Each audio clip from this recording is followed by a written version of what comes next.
Hey, hey, hey. Can everybody hear me? Give me a thumbs up. Yeah, look at it go. Look at it go. There's too many people here. Anyway, it's Clown. Thanks for coming and doing this today. It means a lot. We're out on tour. Been having a great time supporting this album and all these memories from 25 years ago with all of you. So much love to all of that. Jim's here and Eloy's here. And what we're going to do is we're going to listen to the first 3 songs with you. People are going to be coming and going.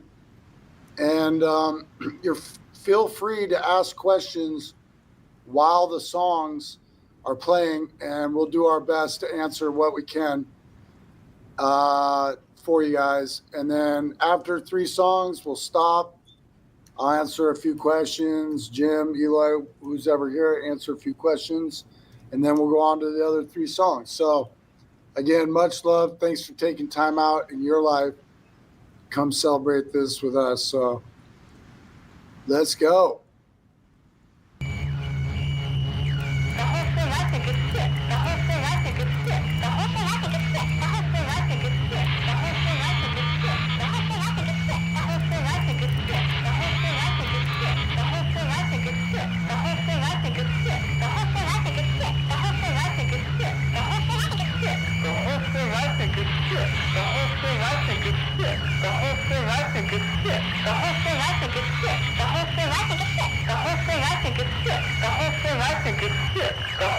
I think it's sick.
Inside you,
if you wanted to kill everything and everyone. Say it, do it, but never will you get to California with a mother battle's eyes. Get to California with a mother battle's eyes.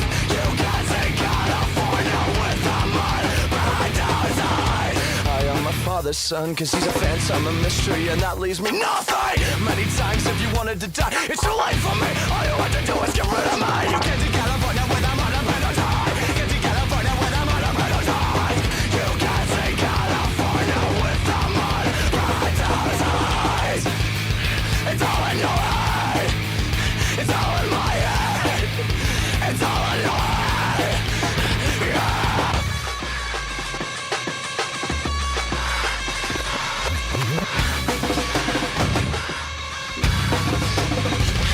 I tried to lie to me for so long. Everywhere I go, there's a sense of it. Pick up my antics and give me a choice. Doesn't matter if I give a shit a shot that you gave me. You get to California with a mother battle's eyes. Get to California with a mother battle's eyes. You can't say California with a mother battle's eyes. It's all in your head. It's all in my head. It's all in your head. Yeah.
Okay. All right. So, small little white lie.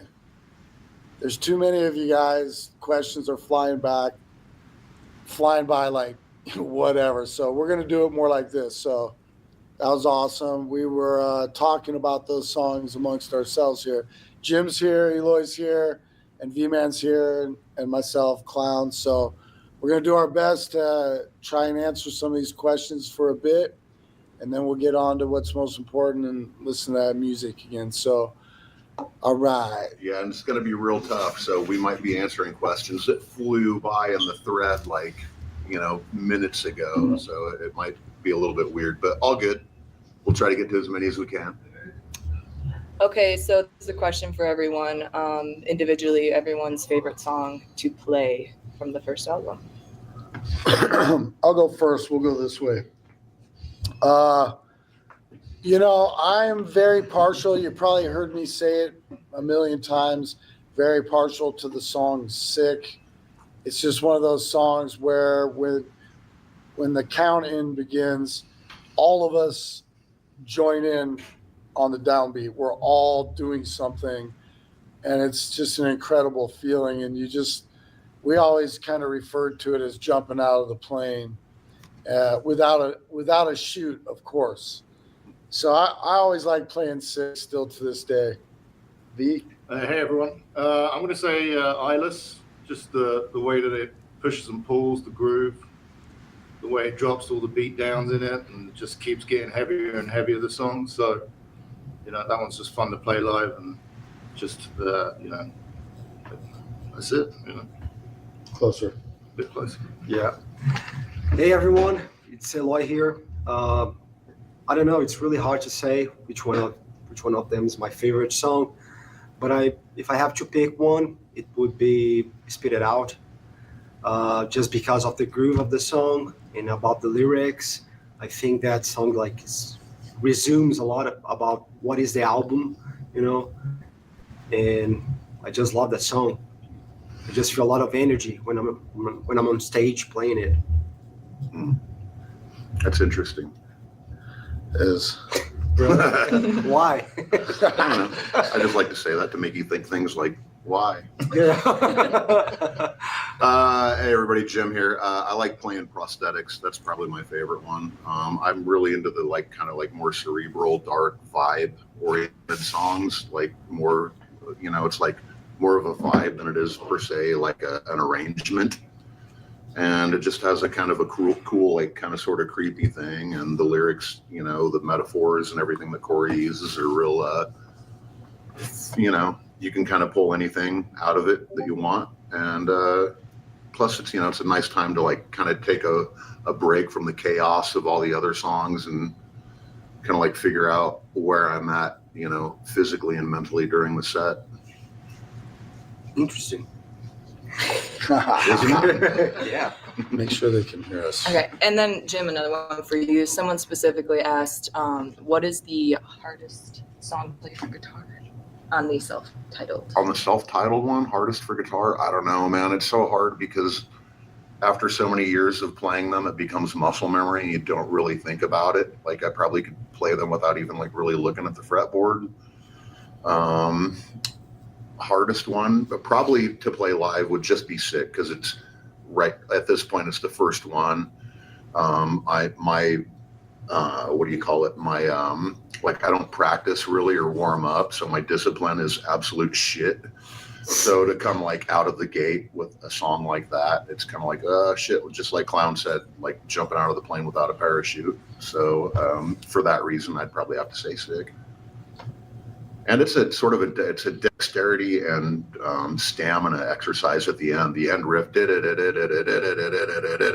that goes on for so long, and it's all down picking. So you get a little bit of a workout there.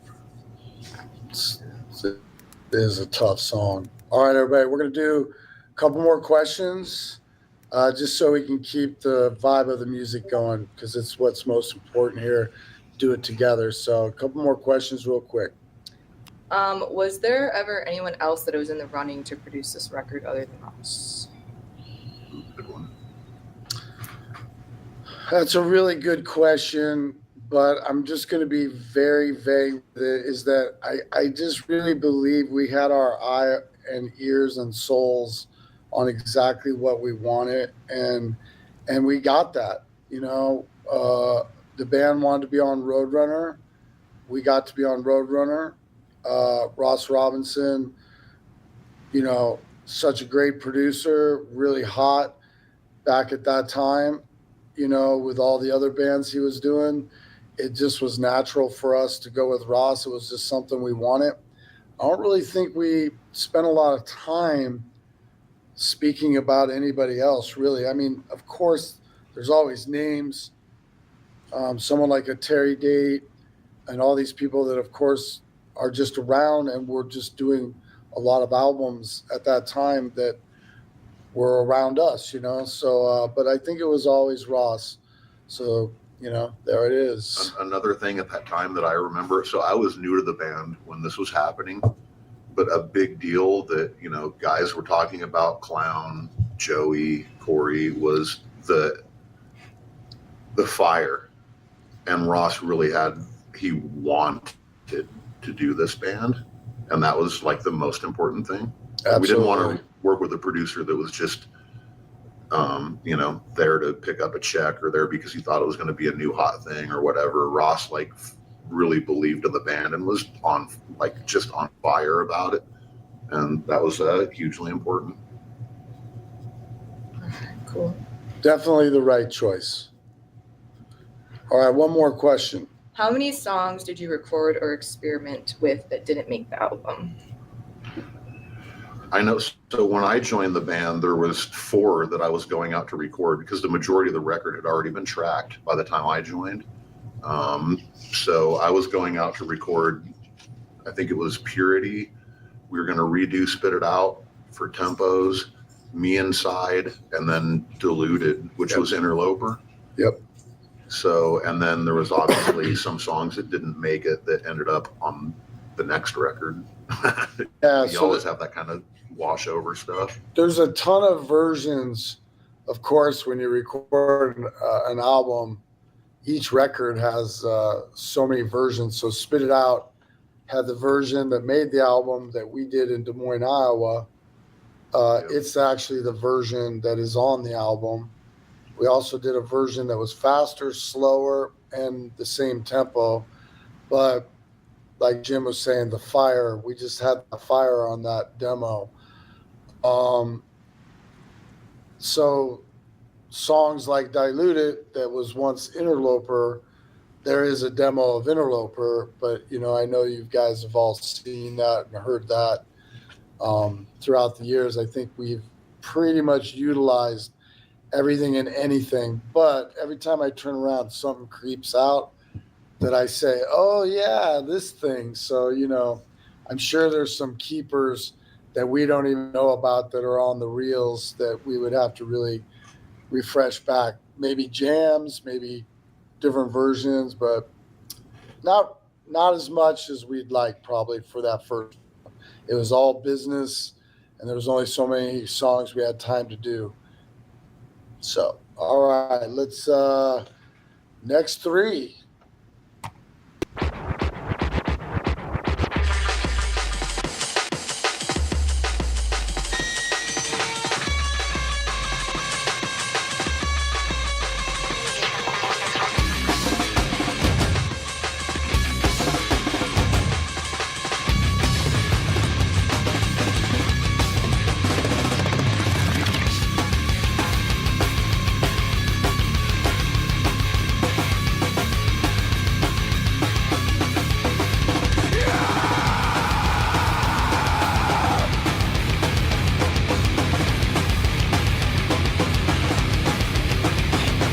Inside, I'm the only motherfucker with the brain. I'm hearing voices, but all they do is complain. How many times have you wanted to kill everything and everyone? Say you do it, but never will you get to California with a mother battle's eyes. Get to California with a mother battle's eyes. You can't say California with a mother battle's eyes. I am my father's son, cause he's a phantom, a mystery, and that leaves me nothing. Many times if you wanted to die, it's too late for me. All you have to do is get rid of me. You get to California with a mother battle's eyes. Get to California with a mother battle's eyes. You can't say California with a mother battle's eyes. It's all in your head. It's all in my head. It's all in your head. Yeah.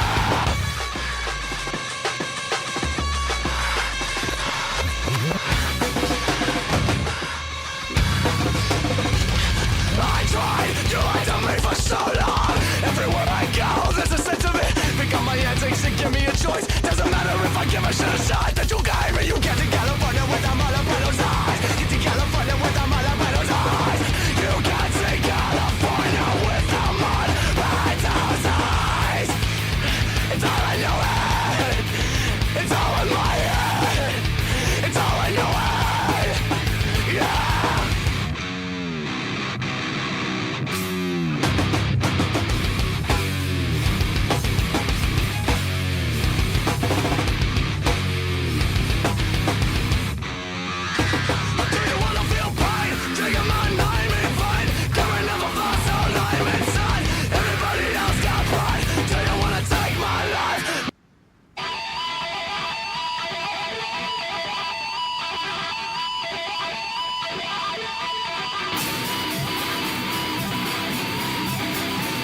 skin.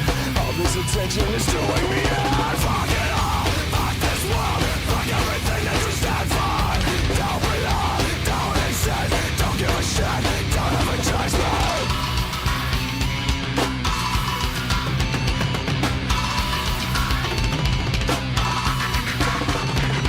Breaking through the bonds exposed, taking shape over and over and under my skin.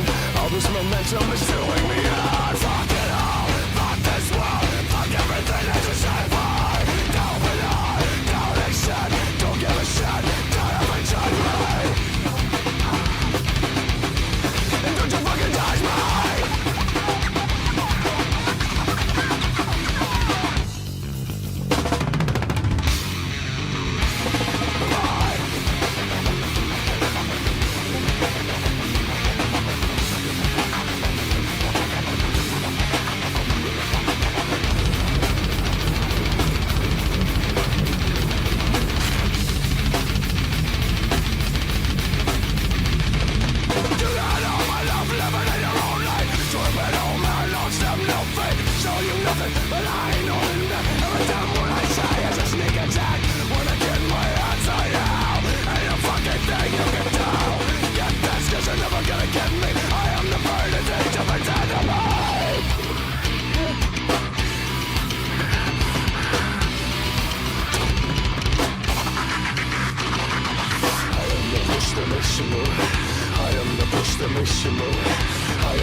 All right. I was saying during that, it's crazy, like surfacing being so close up in the listing and numbers. You know what? It's track 4, I think. It wasn't your new national anthem 25 years ago yet, and that would be something I would have thought would have been at the end of the album. But of course, Scissors is a great track to end it on. So you can learn a lot by listening to this with your brothers and just like thinking about the past. So we're having a good time here talking about stories about Ross and Joey, Paul, and Chris, Craig, all of us. So, and then obviously the gentlemen that are in the band now, they obviously listen to the album. They got stories too. So it's a good time. So let's get on to some questions. Again, same groups here. Jim's here, Eloy, Vman, myself, and we'll get to some questions. Thank you. Okay, so for each of you, what does your before show ritual look like? Well, we get an hour call. So Grizz, our tour manager, will pop in and say, you got an hour, but maybe a little bit before that, we'll jump into the jam room and we'll start dusting off some stuff and running through some bits. We'll take that up to about half an hour till we do our little thing. Everyone takes their ibuprofen or some other. Everybody has like a little bit different, and you get rituals. Like everybody has their own little ritual, So for me, I start drinking like a pre-workout drink just to kind of wake up a little bit, and get in the jam room and jam with Eloy, Vman, and Mick for a while on whatever tunes we want to jam on. And then it's putting the coveralls on and the absu and the mask and and then that's when it gets real. Like once you get that on, then you're like, okay, that's when your adrenaline starts firing up and that you're about ready to go do some shit. What do you do? Yeah, I like to warm up for at least 1 hour and a half every day before the show. So I just go to the jam room and I'm practicing just playing, randomly. And then I started warming up my double bass because that's very important. Since the beginning of the show, I have like to need to have my legs ready to go. And then when the guys come to the jam room, we just play a few songs and that's it, But for me, it's really important to warm up. I need to be like sweating to the time that I go to the stage. We listen to like an hour of Georgian monk chants with incense and sage burning, and then we do deep knee bends and squat thrusts. But ironically, off of that humor, we do listen to a lot of Journey. We listen to a lot of music from the era of us growing up, a lot of stuff from the 70s and 80s, all the legends, anything that's nothing comparable to, where we're at or about ready to go embark in. And that's kind of what I do it's like Jim said, it doesn't matter what I do or what the ritual is. The minute the stuff is on, anticipation takes over. There's no fear really. There's no being scared for me. It's just, I want to go. The minute that stuff's on, it's like the set has started. So that hour is actually really, really, really hard to get under control because you just start thinking, things start happening. And when the stuff goes on, you're definitely a new force to be reckoned with. You change, it just happens.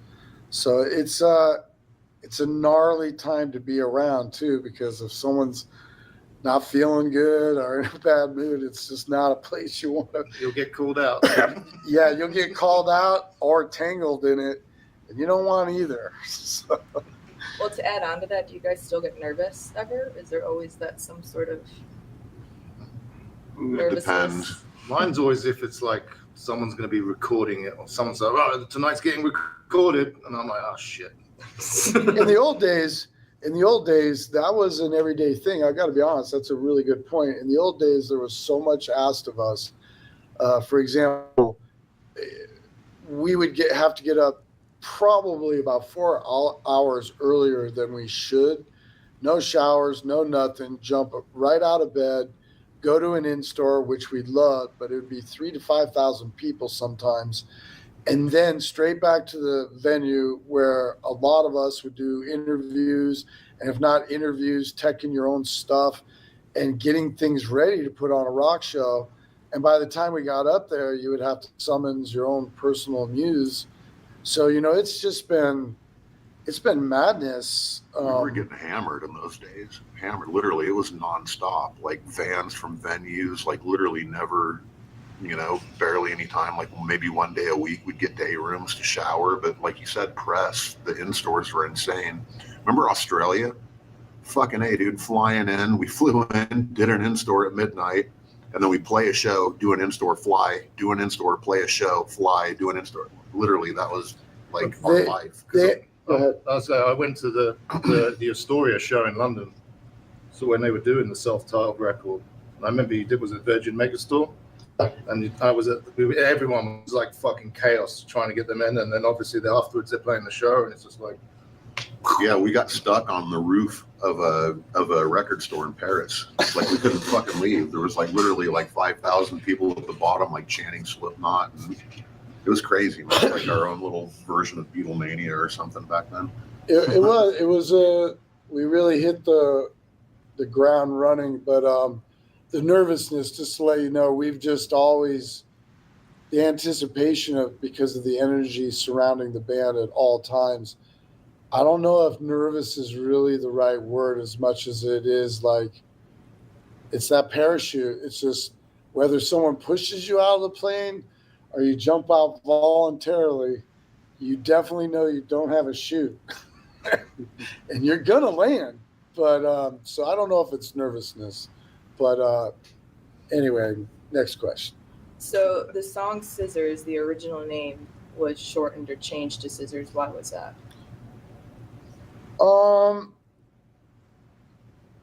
Great question. The original name was Heartache and a Pair of Scissors, and Joey wrote that title, and that was the title. And when you're making an album, a collection of records, and everything's trying to be one thought process, those sorts of works will happen with Corey as well. Sort of a question for Corey, but I'm imagining it made sense with the way everything else flowed, the way it looked, sick in parentheses. Just the way all the words looked, I have a feeling it was a mutual agreement and easy. I think it was an easy one just to bring it down to Scissors, because we as a unit start doing it. So, but I do love that title, Heartache and a Pair of Scissors. I mean, I lived that line for a long time, prior to even being on the album. That's part of our mindset. So, yeah, we all had lines and different parts of different songs that we gave to Corey, and Corey's awesome and always entertains stuff as long as it fits like where he's going in a direction, which we all want. We want what he's doing. So the fact that he honors anything is just more of a group beauty, So that's why it changed. It wasn't for any ill reasons. It was probably just the way it all. It might also been like this title is not only long, but it sounds like something that should be on like an older like prog band, like a Yes album or a Moody Blues record or something, like, It really comes down, the song comes down just being called Scissors. Yeah. I think you're right. Less is more kind of thing. It turns into a whole other sort of thought process. Darker. So during the recording process, whether it was back then or now, are there certain bands or type of music you would listen to that kind of inspired and really kept the ideas and the process flowing? Or has it changed over the years, or is there just a certain type? I don't listen to any bands when I start trying to write music. I was going to say, Jim could probably talk, but the biggest no-no, I mean, we have to clear our brains. It's really important to go in and choose our own tones and our own tempos. And if you listen to other music, then especially if it's really melodic or anything like that, that tends to creep in. And even if it does creep in, and even if it's inspiring, you could subconsciously be picking up things that, and that may work for some artists, but for me, I want to have a clean slate. I don't want to be thinking about anything. I mean, if I do listen to anything, it's usually like, like classic rock or old Bob Seger or old Beatles or Rolling Stones and shit like that, just because, we incorporate so much of other genres into the music that we play. Like, I don't really consider us to be a metal band. We have a lot of like really simple, like pop style arrangements. We don't get real deep down the metal wormhole, even though we are heavily inspired. Like, there's Norwegian death metal in there. There's, straight up like progressive metal or power metal. But there's also like a lot of like melody going on and hooky stuff. And to me, that stuff is what becomes memorable. So, I like to have a clear mindset. And that, I think that rings true even if we're jamming. A lot of our best songs come out of riff mining for nuggets after jamming for an hour, Well, we also, on that point, once some things are moving, maybe familiarity hits. And again, we're not going to talk names too much about that familiarity. But interesting enough, we love music. We love the recording of music. So if there's familiarity, we might entertain how you might do something like someone else might have done it to get the experience. So on my end of things, percussion and drums, do I record live or do I do real tight or, whatever. And I might use another band that it kind of feels like as a gateway to begin. But, again, it's best to just keep most things out to go straight into it. Are you guys the same pretty much on that? I mean, listening to the self-titled when it first came out from the outside, I was listening to a lot of, technical metal bands at the time and stuff like that. And when this album came out, like it had aspects of that kind of genre, but it was also so raw and stuff like that. And I think that's what made Slipknot stand out for me and me get into Slipknot when it came out. And then I think now, like as the band progresses and stuff like that, that aspect has never really changed, the rawness of it. And I think with the writing of songs and stuff like that, I think that's definitely a character that's always stayed true with the band.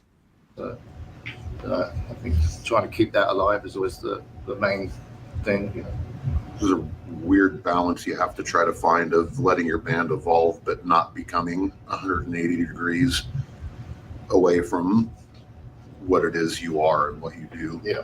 And that gets increasingly more difficult the more records you put out. But you also don't want to keep putting the same record out over and over again. So there has to be an evolution. Oh yeah, for sure. That's something that I respect you guys a lot, because every album was something different coming.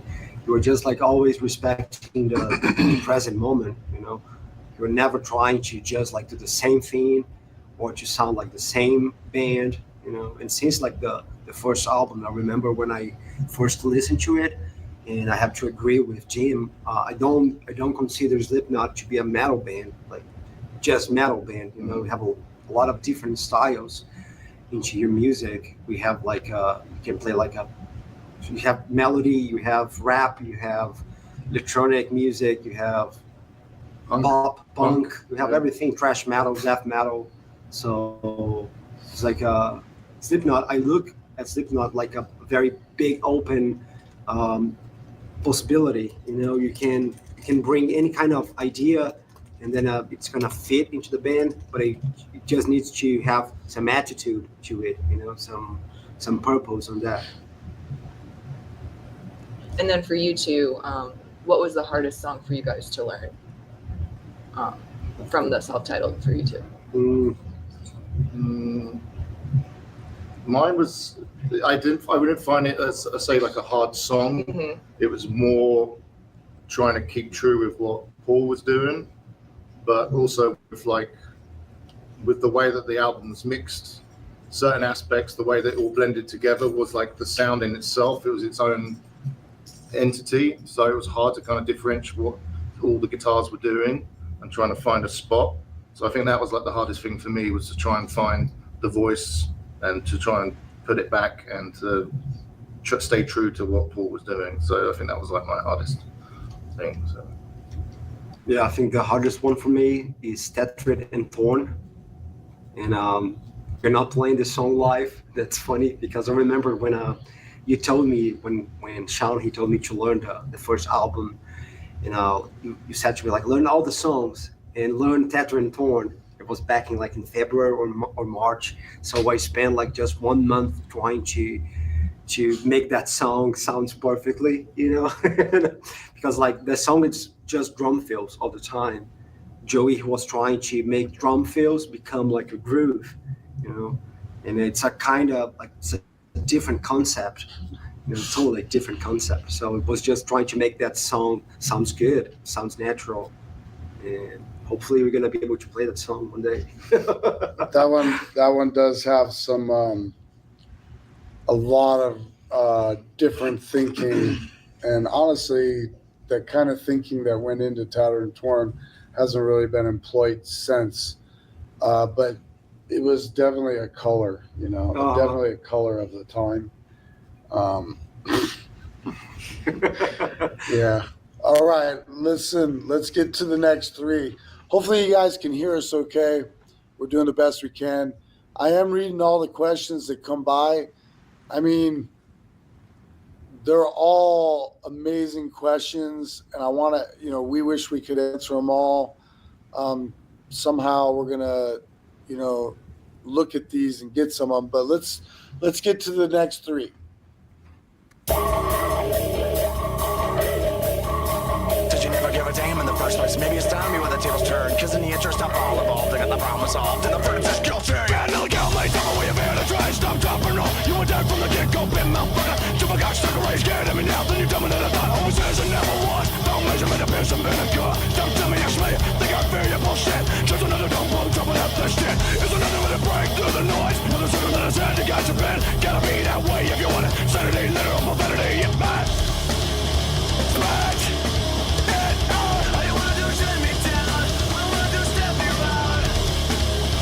Smash it out. All you wanna do is shut me down. All I wanna do is step you out. Maybe it's the way you gotta spend a lot of room. I'm probably keeping all your little spots and leave when you realize. Step up first. I guess it's time to bury your ass with the chrome straight to the dome. You hear me right, bitch? Out in the sun. And if you know it's good, just shut up and beg for the backstab. Don't you know you're dissing? South Park, the odds that you get shot. Make it a minute back, boy out. I don't hear shit, cause the gate's hit it out. Come on, I get a face full of tactic, living on bar, going home in a basket. You get up on the power, no, nothing, nice, that shit. Well, ain't that something, pay off, don't protect. And you can none if you want, but I'll find you coming up behind you. Spin it out. All you wanna do is set me down. All I wanna do is step you out. Spin it out. All you wanna do is set me down. All I wanna do is step you out.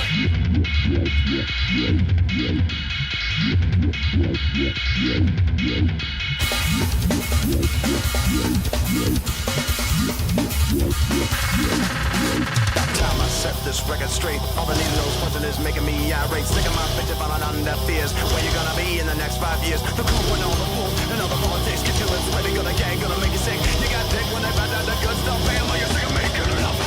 Fuck me, I'm all out of enemies. Fuck me, I'm all out of enemies. Fuck me, I'm all out of enemies. Fuck me, I'm all out of enemies. Fuck me, I'm all out of enemies. Fuck me, I'm all out of enemies. Fuck me, I'm all out of enemies. Fuck me, I'm all out of enemies. Smash it out. All you wanna do is set me down. All I wanna do is step you out.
to what has got me bleeding, claustrophobic, scarred, severed me from all emotion. Life is just too fucking hard. Snag face was all it took, cause this need ain't doing me no good. Fall on my face, but can't you see this fucking life is killing me, tearing me, tearing me, tearing me, tearing me. Too far gone, I'm catatonic, leaving you to criticize. Empty shell and running naked, all alone, about a minds. Back and forth between my hang-ups. It isn't easy to be hated. Where do you go? What do you do? Simpleton live, I'm too crazy. I never can. No one's gotta get away. Tearing me, tearing me, tearing me, tearing me.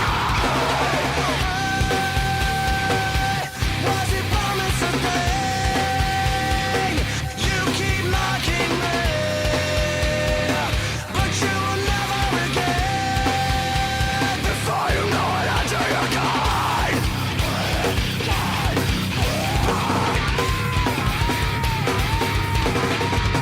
Someone's fast, I'll be someone's a pharaoh, and I'm a dumb motherfucker.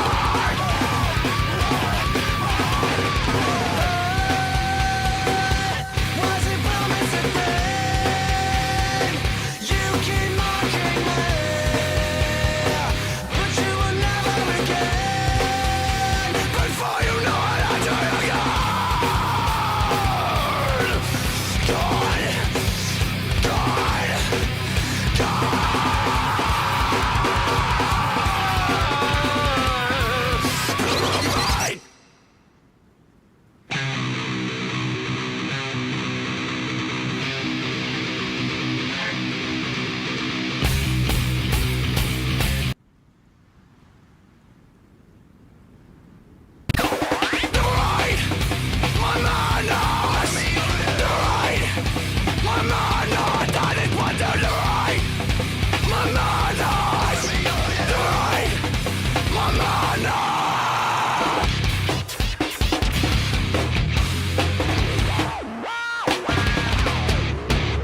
Section on myself, put a wall up with the all right done. Kick the dog at bay, survive by saving me. Values in the game, not fuck up, not a part of your life. I am one, I am all, I'm above every outside of the shit, back off, or else me. So soft, you forget. Your garbage in is garbage out. You don't give a shit, I won't play the fit. Get off, get on us. Your garbage in is garbage out. My man, the right. My man, I didn't want to the right. My man, the right. My man, I am not ashamed. What is vital is a noise you make. You can't break in vain, but you can break away. Even in my face, a lot of bullshit, not a lot of the truth. I can't see from here, but I can smell your breath. All the shit that are us made so soft, you forgot. Your garbage in is garbage out. You don't give a shit, I won't play the fit. Get off, get on us. Your garbage in is garbage out.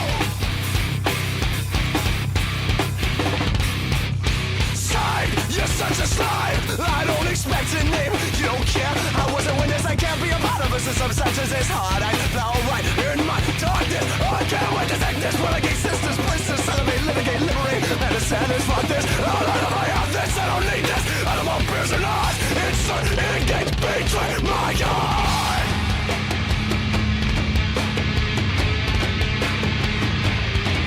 Fly.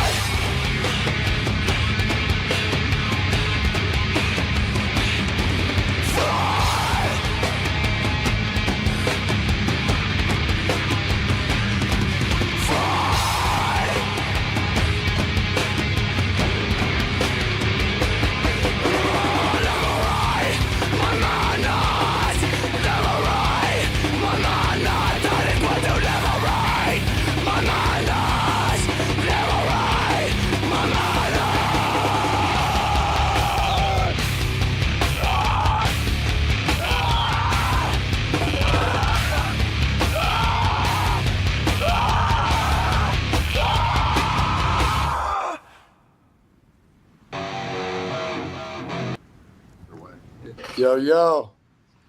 all I got to say is that's some heavy stuff.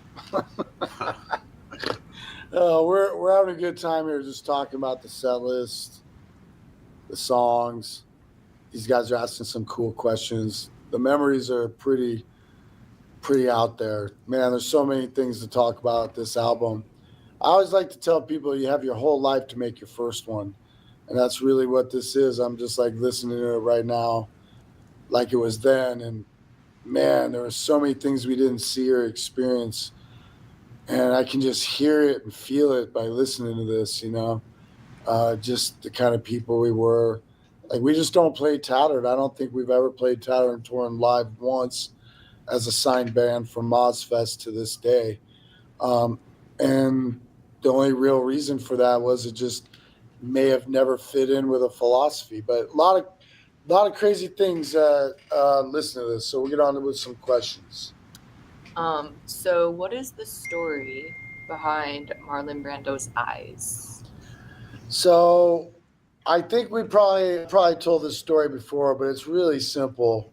We were in New York signing our record contract, and after we'd spent a whole day there, I wanted to go to CBGB's, and you know, I wanted to just go there and feel the energy from bands like Bad Brains and, you know, so on and so forth, and just some of my favorite stuff I had listened to and known about. And on the way there, I was talking to Monty Connor, and, you know, Paul and Joey were a little bit up in front of me with some other people, and I was hanging back a little bit, just taking it in with Monty Connor, and we were just talking, and a homeless man was just coming at us, you know, just really aggressive. And I was like, coming in hot, you know. This guy passes us, and all I hear him say is, "You can't see California without Marlon Brando's eyes." And, you know, I just stopped, and Monty stopped. And the way I looked at it, I was like, here I am in New York.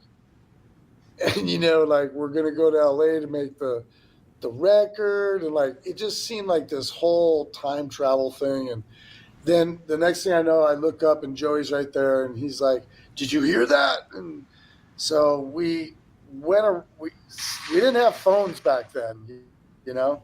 We didn't have phones or unable to have notepad or texting or anything. So we just made sure we agreed on what the line was. And I do believe we wrote it on a napkin once we got to CBGB's. But we brought that energy from New York into it. And we're always kind of fond of taking those sort of things that feel so real to us. So that's a little bit of that. So you guys played Pappy and Harriet's, which was a small show, one of the smallest you've done in a long time. What were your feelings leading up to it and after? I was excited about it. I was like, we're going to get on a small stage again. Like, you know, like the early days when after Ozfest, we went out with Cold Chamber, and we did like a 2-leg tour. The first half was with Cold Chamber, and the second half was with Machine Head. And we were playing like fucking clubs. You know what I mean? Like, some of these clubs where like the stage was literally a 2x4 off the ground. You know what I mean? Like one in Reno that we ended up destroying that little stage. And you know, 9 of us to try to, like, there were stages where Joey would be set up on the stage with Craig and Sid, and the rest of us would be on the floor. You know what I mean? And the barricade would be in front of us. Like, we're literally face to face with people. Like, We tell people all the time, they don't believe that we used to get on small stages. Yeah. So whenever these things get brought up, they are set against it because they are absolutely positive that we 9 will not or cannot. It's more cannot do it. And in fact, we had to do it for many years before we went to Ozfest. And that is some of the craziest time to see Slipknot, is when we're cutting shapes like that. I think the first show I ever did was San Bernardino.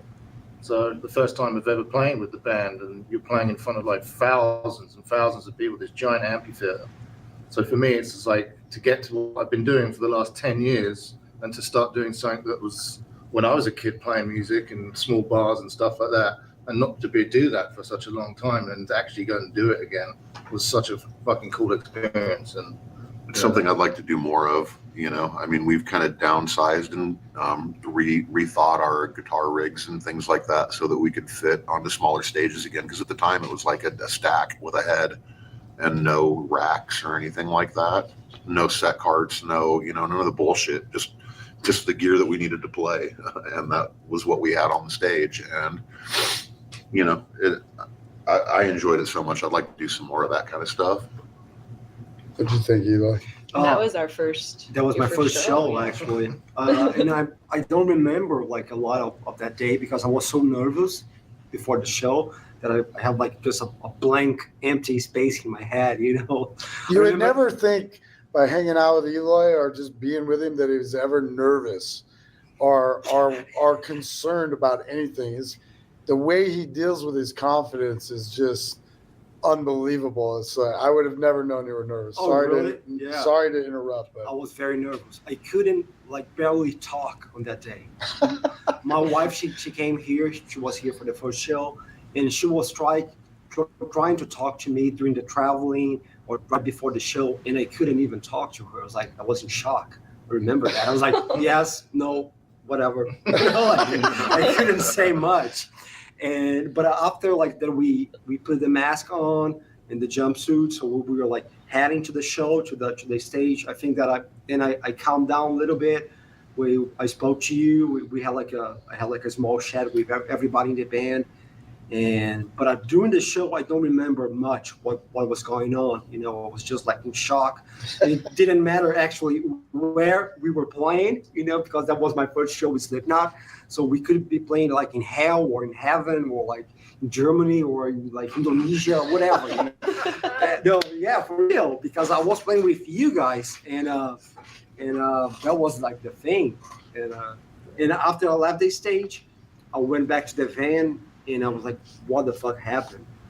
I don't remember much, you know, but. Well, it's all on film, I think, so we'll remind you. yeah, we recorded it. We're gonna be doing something with it real quick. Oh, really?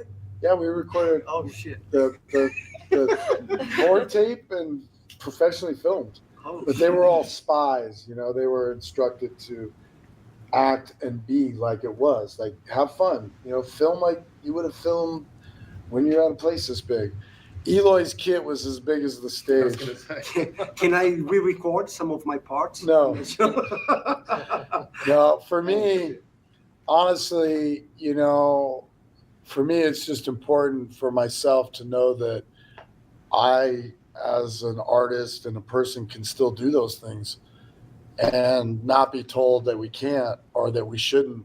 And when we were all at a hotel about 10 minutes from the venue, and we're just hanging out. When we got in the car, you know, I guess I had a certain expectation for myself of what it was going to feel like when I got out of the van and put my foot down on that circumstance. And I'll tell you, it was way over what any expectation could have been, because I just wanted it to be about the music. I wanted it to be about the fans that could make it. You know, we tried everything to get it to be more.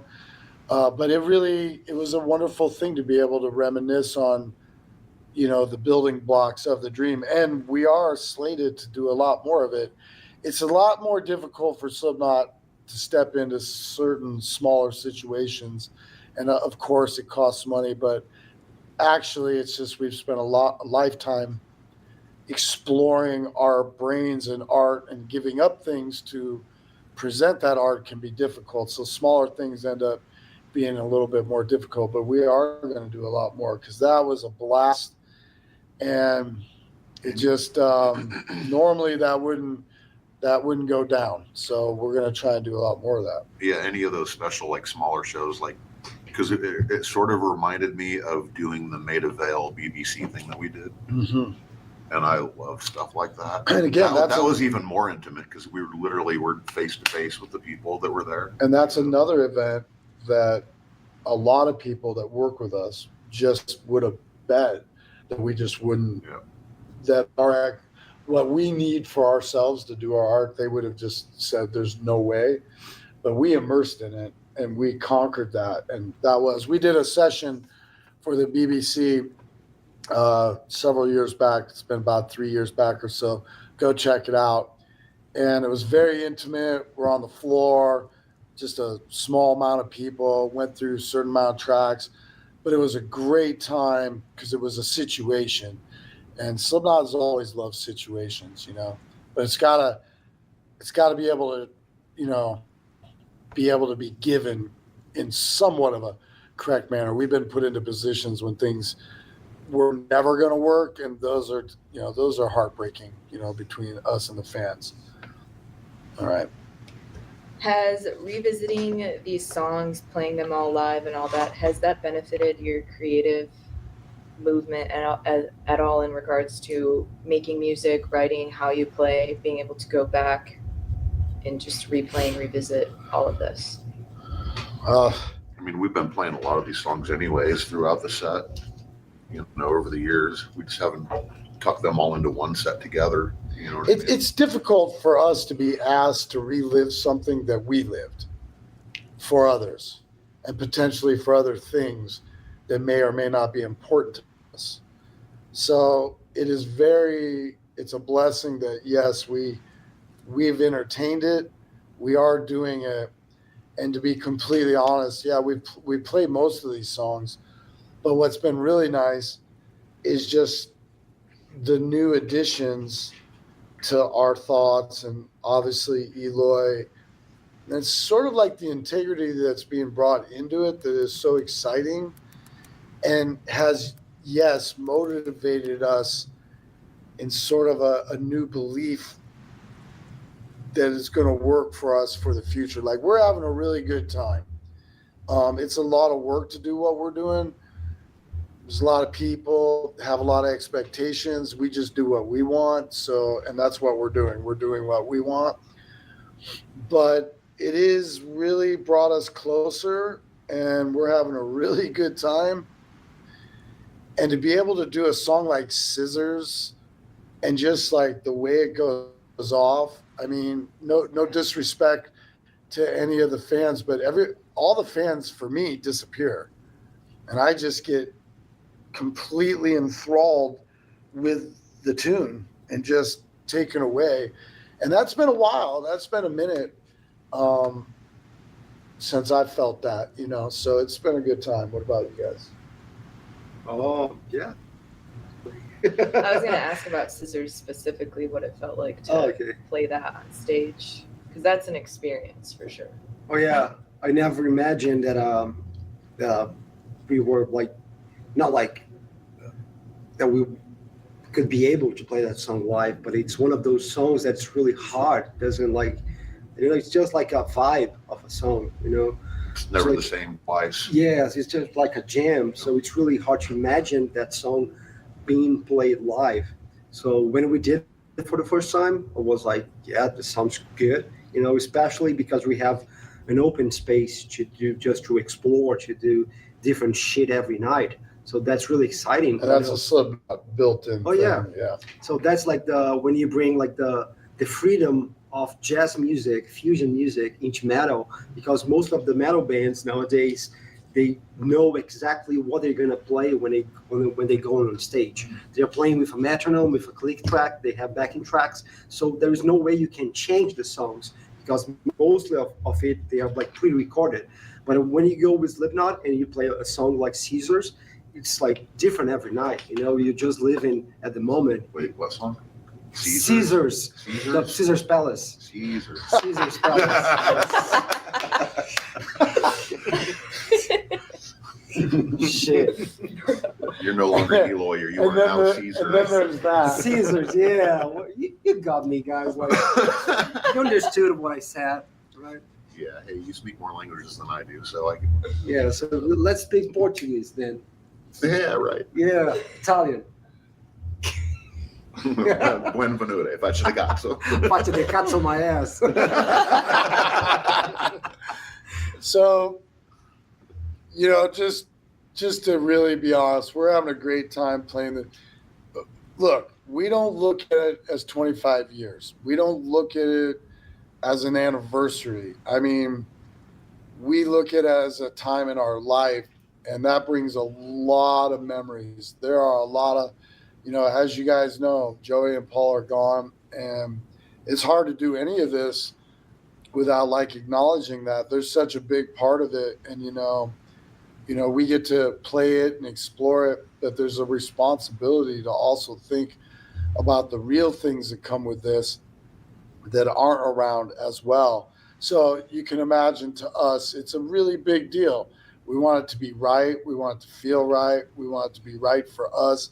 We want to have a good time, so we are. And it's been absolutely amazing to watch the fans embrace it.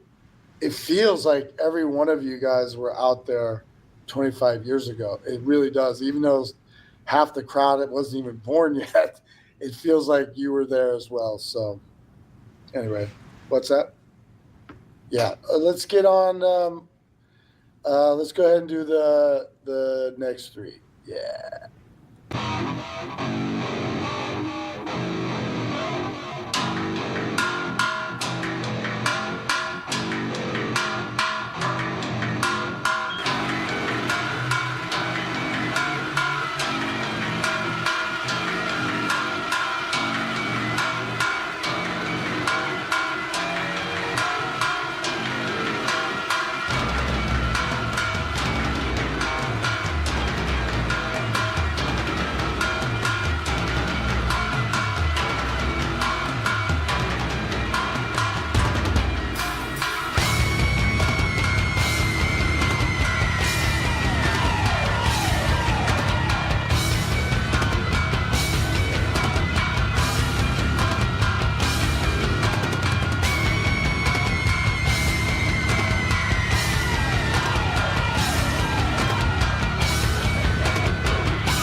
Couldn't help myself, I just took you.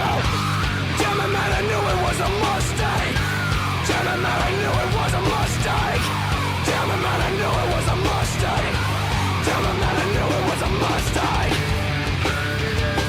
Mistake. Mistake. Mistake. Mistake. Make yourself at home. You're here to stay. You won't bother me if you let me bother you. All the doors are locked, all the windows shut. Keep in mind, I watch you. Never leave my side, never leave me. Fuck you, even if you.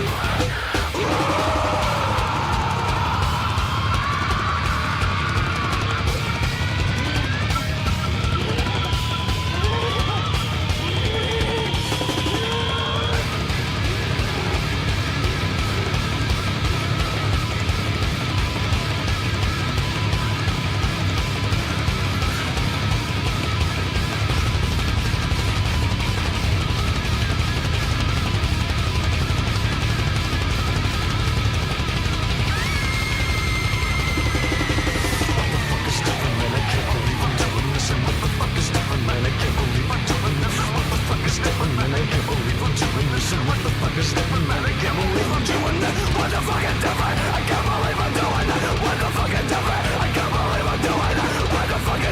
I can't believe I'm doing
thought freedom is best. Whole country's on house arrest, and everyone's a suspect. You can't feel the flow because you died face down on a suicide. The motherfuckers on self-destruct, nobody got your back, it's all front.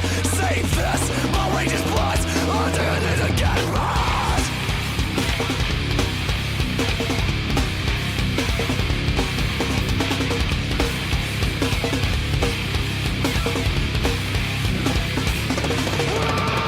Where's your key when you need him? You ain't shit to the battle on the best rent. The maniac psycho.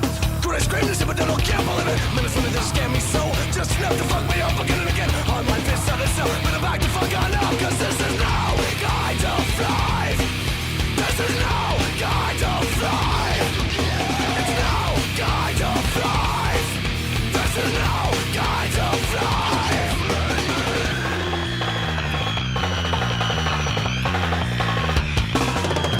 Can't be real no more, you're massive skin and bones, favorite living out cause it's natural. Badass and bad man, forget about the middle of the war, we gotta win right, and I go right, one more time. Freak think I get a bit, won't be my fault when you feel it, can't ever no good life. This is no kind of life. This is no kind of life.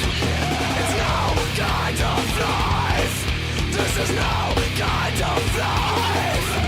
I can't remember, I don't understand, is it malice that makes you this way?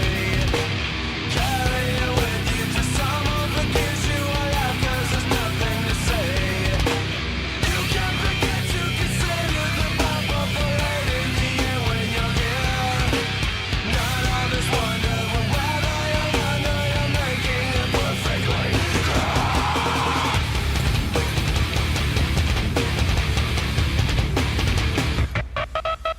I say not, say right. Never had peace, but I gotta fight. Can you look at my eye? I'm about to get some more stuff in my eyes. Surprised you never got me. Your love reality is outside, and the freedom is never in plain sight. The feelings and questions and presence in your motherfucking side. This is no kind of life. This is no kind of life.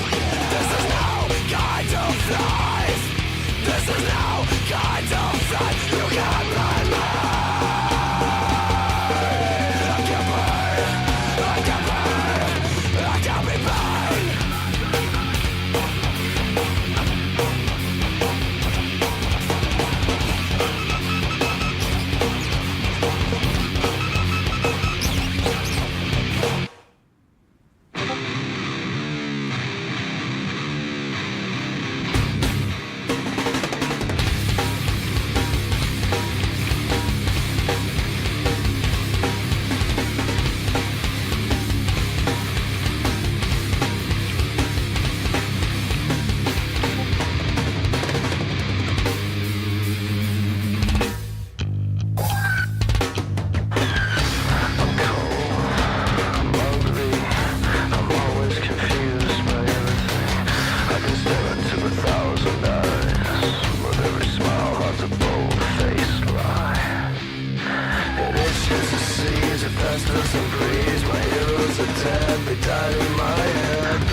I see you in me, I see you in me, I see you in me, I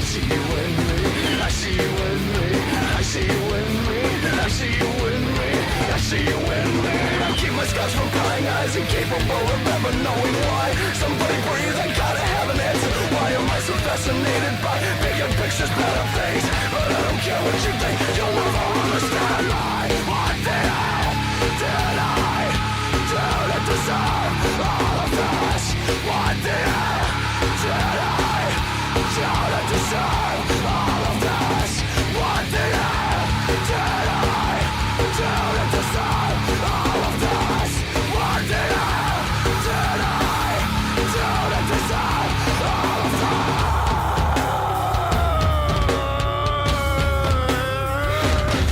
Fuck!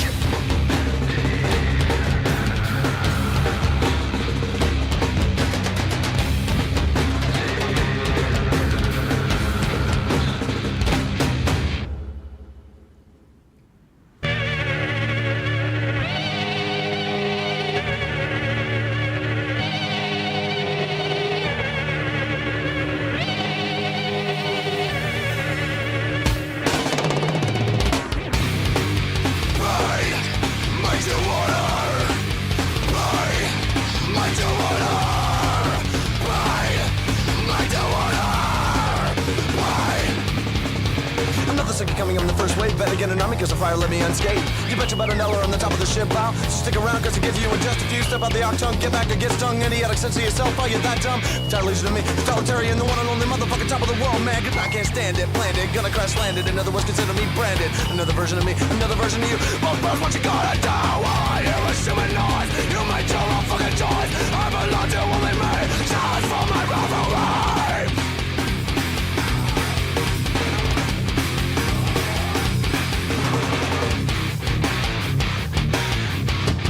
I can only die over time. Filthy air, stay away from mine. Every reason is a right to hate. Painful clutch. Death is fine, give me more. Only one of us walks away. Only one of us walks away. Only one of us walks away. Somebody explain this. You don't care cause you don't exist. What the fuck is just another joke? Rocket Eye.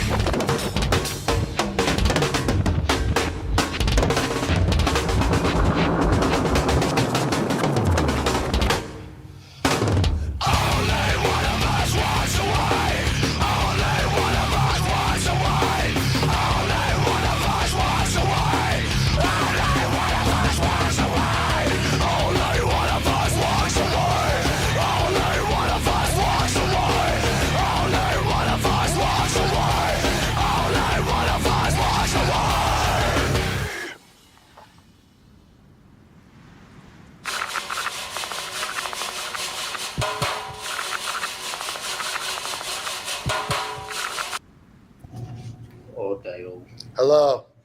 Everyone's asking why we didn't play Purity. Simple. Got taken off the album. We played Me Inside. So if at the end, after we play Eeyore, we can play Purity, no problem. We're just playing the list that someone gave us. So anyway, off to questions. What we got? How do you feel about the hyper version of Spit It Out? So as I was telling everybody, we did a bunch of versions. The original version of Spit It Out, which is one of the songs that was a demo to get us signed, to get our record deal. Wait and Bleed, Spit It Out, like a couple other tunes. The label wanted us to do a faster version than our version, a slower version, and a version the same tempo. And as I said before, because of the fire and just because of where we were and how the energy put into it, it was unanimous with everyone. The label and the band, we chose the version done in Iowa, and it's the version that is on the album with some added stuff. When the song was first made, I don't remember Sid being on it, and I remember him recording parts for it later. We would have to ask him if he recorded those parts for Spit It Out at Indigo Ranch or in Des Moines. I just can't recall, but I think he probably did his parts in Eagle Ranch, and there might have been some backup vocals. As far as all the other versions go, they're all cool. They are what they are. I love as many versions of as many art pieces as you can do. I just think, different paint strokes. So I don't really recall much about it. The good thing about the other three versions are that they would have had the indigo tones. They would have had the room, the sound of the room. Those three versions will sound more like the album. And also probably have a bit more production level to them, in the sense of maybe there was some pre-pro on those songs, a little bit more down. I'd have to listen to the arrangements. But I think we pretty much followed the original. All right. What is one of the biggest differences in the recording process back then versus now? I would say probably just the actual way everything's recorded. Technology's come so much farther. I mean, that was recorded on an old Neve board, which we still use, like Neve boards and things like that. But we were using 2-inch tape at the time, where now there's like Pro Tools and digital, DAWs and all that kind of stuff. So editing drums was literally chopping tape, which is a whole art that's probably lost now. Also, the board that we were using to record everything on was not automated. So every day, humans had to bring levels back up, and it was just a lot of mental work and a lot of ear work, so just all hands on deck, 24 hours a day. So these days, we get a lunch order, which is a pain in the ass, but we all live separately. Obviously, we all come in differently. Back then, we were all there. If you weren't recording your parts for 3 weeks, you were there listening to everything growing. Again, all hands on deck. So we make it we make the recording process work a little bit more for us to be creative. Whereas in the early days, like it or not, this is the time carved out. It's time to go. Put on your hat and let's do it. So both ways are great, but we really can't go back to those early ways, because like Jim said, a lot of it's just sort of a lost art because of the monetary aspect. It just costs too much to do some of those things because it takes so much time. And things don't exist. I mean, if you can even find 2-inch tape now, because every studio still has like when we were at Henson, they have a whole hallway full of 2-inch tape reel machines, and where are you going to find tape for it? Like all the tape that exists, like I don't know if they're producing new tape, and all the tape that exists that sits degrades over time. And if they are doing it, I'm sure they are, it's hella expensive. Yeah. It's super expensive. And then labels and people that are investing their money, they don't want to invest that much more for that art because they swear you can't even hear the output. And they're not wrong. These days, everything with the digital imprint, man, it's just like it goes from analog to digital, whether we all like it or not. So, it is hard to really hear a lot of that old way sometimes, That's one of the biggest problems about the music business is that word business after music. It really has changed the way things, in my mind, are even listened to. Things sound so linear these days, like it's really hard to differentiate anybody from anybody, it seems like. But back when everything was analog, 2-inch tape and just doing these things, so a lot of time invested, I guess. And when you invest enough time in anything, you're going to get great things. So how much of your motivation, at least back in that time, was driven by proving the world wrong? Was it more of a mentality of Slipknot versus the world, or Slipknot versus itself? Well, we were fucking wanting to kill everyone. It was all about that. It was all about proving people wrong. It was all about fucking winning. You know what I mean? And we're from Iowa. We have a work ethic.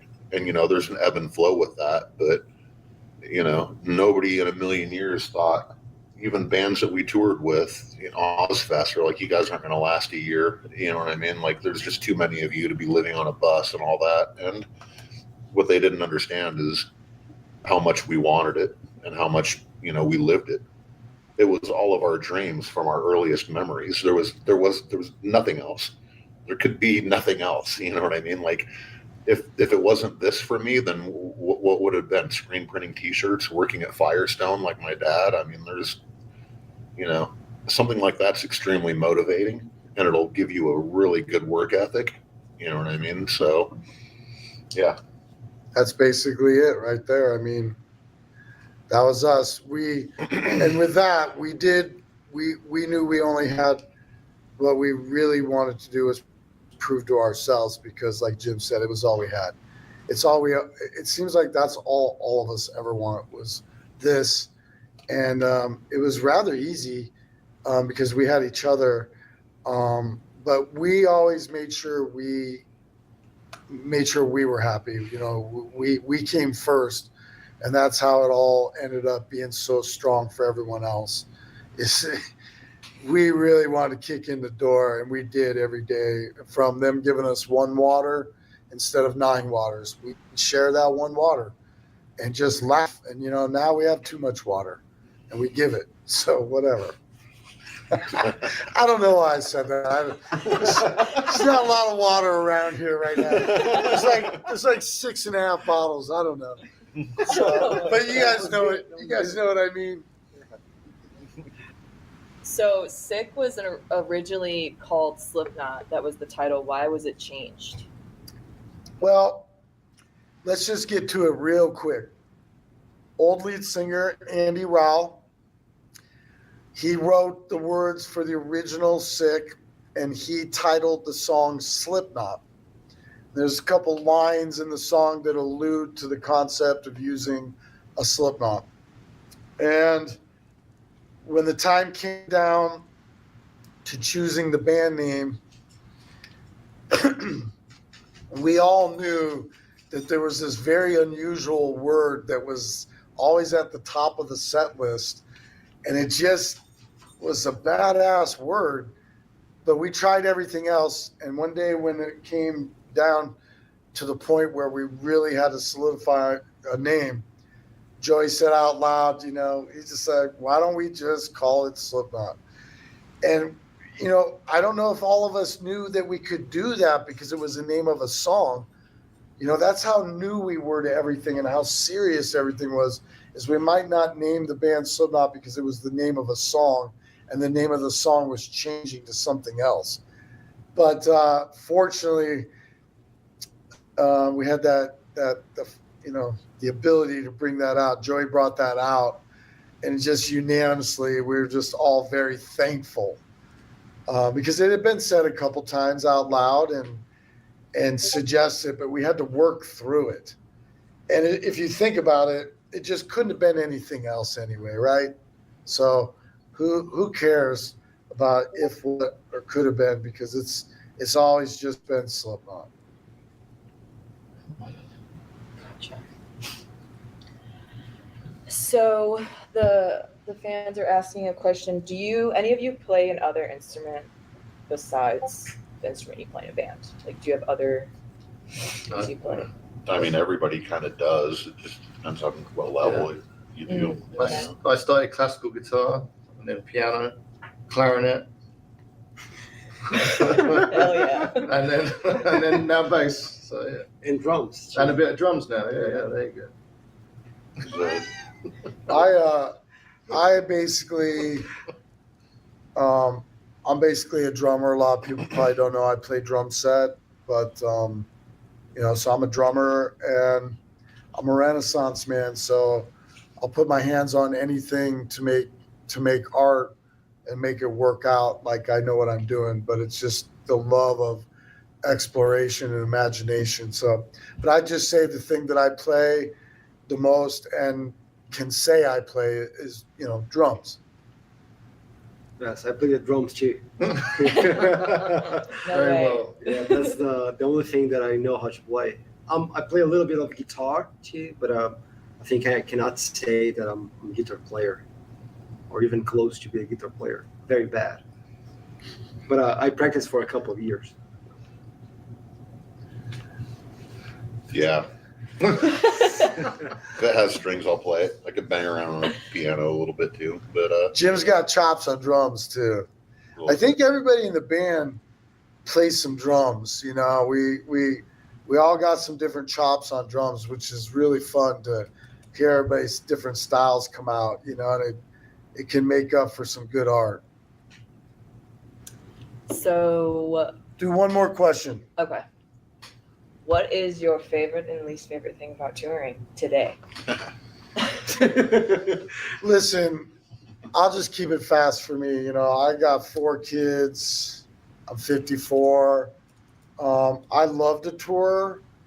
Lately, I've been thinking to myself, it's so hard to tour for me these days because there's just a lot of things I need to do physically, mentally, spiritually, in order to be the best I can be for that 90 minutes. But lately I've been thinking like I just wanted to burn out and like do 6 straight months and just see what that would do. Like just be like at the end of it, be like, what? Like I did that again? I Like think that would be less work than what we're doing right yeah, I now. think so. That's what it is. Is like there's a lot of ways to look at it. You can try to make it a luxury for yourself, and that ends up being a lot of work.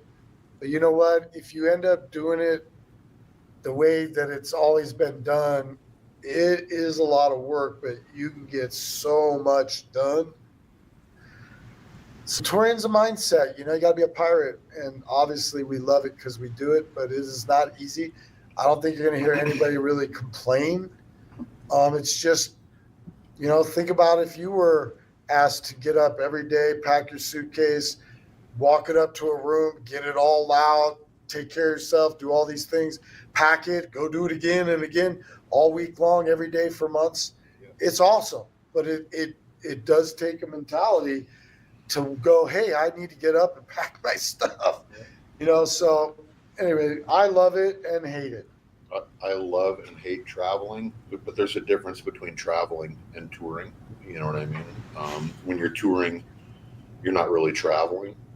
That's You're not really at your own pace. You're at the pace of what the machine has to be at. So that makes it difficult. Sitting in empty rooms, trying to, you know, waste time, or, you know, playing the new Call of Duty Black Ops beta or whatever it is. You can only do that for so long before you're like, I need to do something else. Yeah. Waking up on a bus, not knowing where you're at, where your dressing room is at, where you're going to take a shower at, depending on what you eat the night before, you know, where that bathroom's at. You know? That's a lot. Hey of man, it's the problem. reality. That's a It's lot the of reality problem. of it. It is what it is, but it's all worth it once you get on the stage. And what way, you know, we talked about earlier, the hardest song. Well, it's like, you know, when the parachute comes off and you got to step on the, you know, in that doorway of the plane and jump out, and then you hear the crowd and see the crowd. You don't think about all those things. Yeah. All that shit goes away. You know, it's 24 hours a day on the road, and 90 minutes of that is the excitement and the fulfillment that makes the other, you know, 22 and, you know, however many hours, whatever math, worth it. Yeah, Bill. I mean, Good one, brilliant. it's pretty much the same as that, but you know, it's I have to come from abroad or whatever, and that always throws you off for a good fucking 5 days or something like that. Same now with Eloy as well, but it's, you know, you get in the flow of things, and I'm like, I can keep just doing this. This is 2 days on, and then a day off, 3 shows, and then a day off, whatever. It's just the only thing then it just becomes an issue is your family at home maybe is like, you know, that's that thing in the back of your head where you're like, or you miss your dogs or cats if you've got them or whatever, you know. I think that's it really. But when you're on the stage and you're playing every night, that's where everything goes. You just, this is what I'm doing. This is what I've spent my whole life trying to be a musician, and now I'm being a musician. And that's what makes it worthwhile. So all the other shit of, oh, I can't use the toilet because 10 other crew dudes have used it already, but I've got to go find another one. That kind of disappears. You know? What, do you do that? Yeah. I went in the dressing room the other day. It's like everyone was using it. It was like We have like so many bathrooms here today. now we do. Yeah, like- but why do they got to use the one, right? Yeah. There's a lot of bathrooms. Yeah. This I is mean, I- touring. This is touring You right guys are here. complaining too much. I heard it. Complaining too much. I heard another artist from another band say, and this really like resonated with me. Like he said, I don't get paid to play shows; I get paid to travel, and that made a lot of sense to me. You know, it's everything else that goes along with it. Yeah. Or losing your passport, which I just did yesterday. So. Yeah, that's gone. What about you? Yeah, I'm not gonna complain. You know, that's what I chose for living. That's my choice since I was a kid, a teenager. You know, Yeah. so since I chose it, I'm not gonna complain about it. But definitely, to stay away from home, to stay away from family. That's the hardest thing, the hardest part. But the best part is definitely to go every day on stage and play music. Yeah, that's it. You complained about the donuts last night. Did you guys get those voodoo donuts? Yes, Oh. but I'm not complaining. I'm just complaining because they're too good. So Ah, I You know, like- I had a comatose on we got those. 18. Yeah, we got 18. 18. Didn't we throw them away? They're still on the bus? There's 3 left. Oh, jeez. Oh, jeez. All right, look, it's been long. Hey, it's been really cool watching all these questions and just seeing all you guys' faces and art. Just, it brings back a lot of memories. There's so many good things that we could answer, but I think by everybody reading them, you know, it puts you in the zone of it. But let's go ahead and listen to the last song. And yeah, we'll answer a couple questions after Scissors, and we'll go from there. I won't. I'm bailing. See ya. All right, so it's gonna be yeah. Let's listen to Scissors, everybody.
read between the lines of skin. Just cause I am not, don't mean that I can feel. I wasn't very much fun to be with anyway. Just let the blood run, good I can't feel.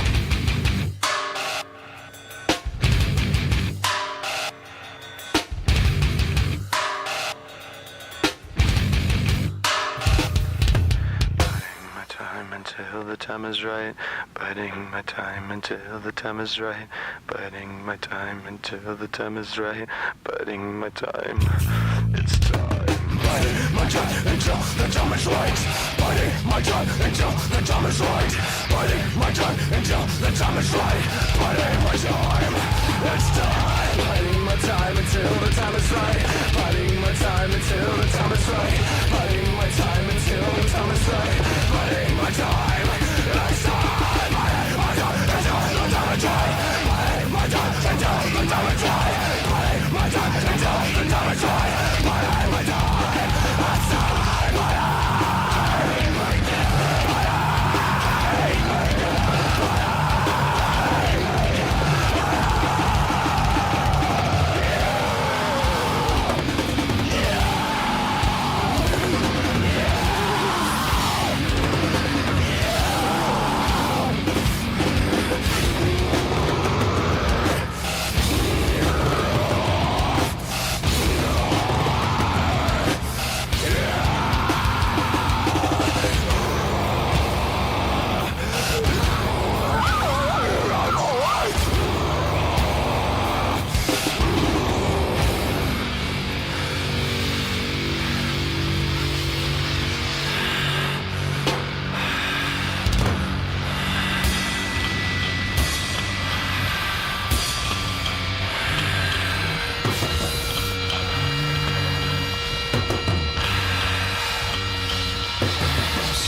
someone inside me.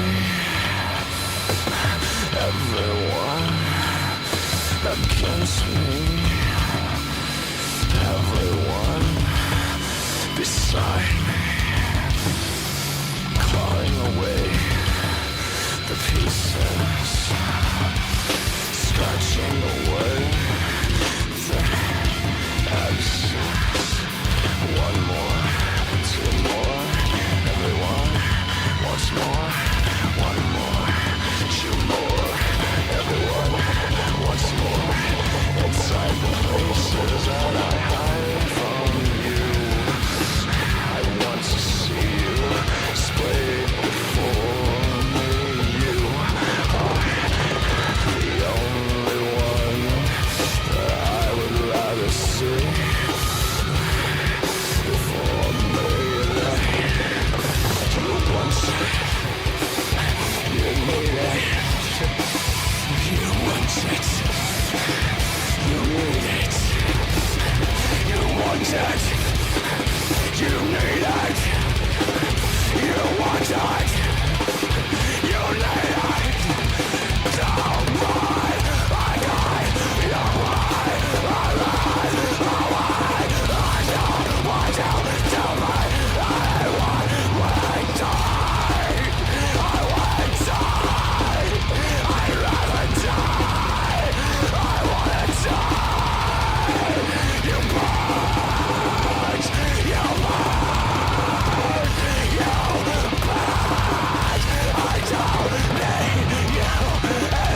anymore, time.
Gun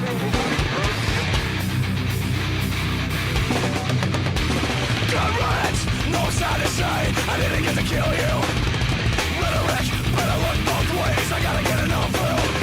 Stein, what the fuck is up? Get the fuck away, run if you want to. Innocent, you're a guilty conscience, a death on playthrough. Stein.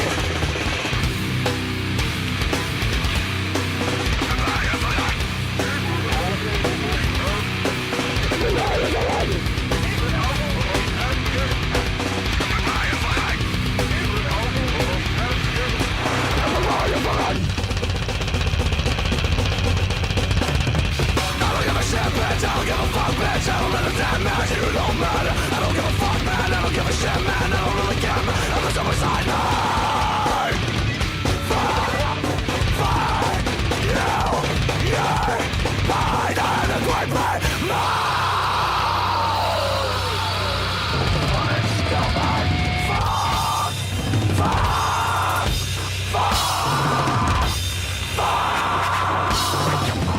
still mine, fuck, fucking, still mine.